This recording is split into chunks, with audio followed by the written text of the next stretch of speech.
Hello and welcome back to my channel. Since baseball season is back, I thought it would be fun to share these cupcakes with fondant baseball toppers. I started by rolling out some white fondant. I'm using my marshmallow fondant recipe, which you can also find the video tutorial for on my channel. And then I used a circle cutter set to cut out a few of the same size circles. I stamped them with this baseball embossing stamp.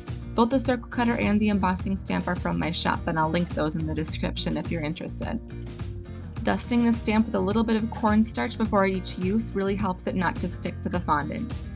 I let those dry overnight, and then using a very fine brush, I painted in the lace details with an edible red paint that I made from red gel coloring, a little vodka, or you can use a clear extract, and some red petal dust to thicken it up a bit. You can also use pre-made edible paints as well. I just didn't happen to have red color at the time. And here are what they look like all finished up. I let those toppers dry, then moved on to my cupcakes.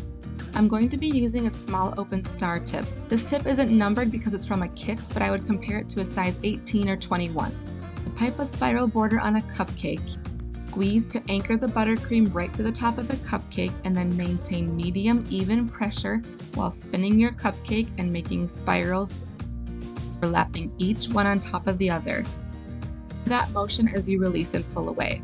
Next, I'll be using a 1E tip in this red color, closed star tip with a bunch of more narrow grooves. It leaves a really cool design. I'm using a cookie decorating turntable. It's a very small turntable in this video.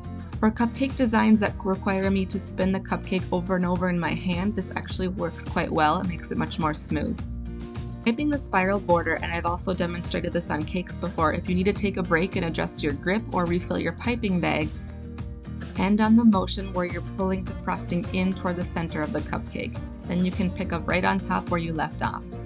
1E tip start in the middle and spiral around one time, releasing gradually at the end. Adding a few sprinkles here just to cover up the little tails that the E tip left when I released the pressure from the piping bag. And here's what they look like before the toppers.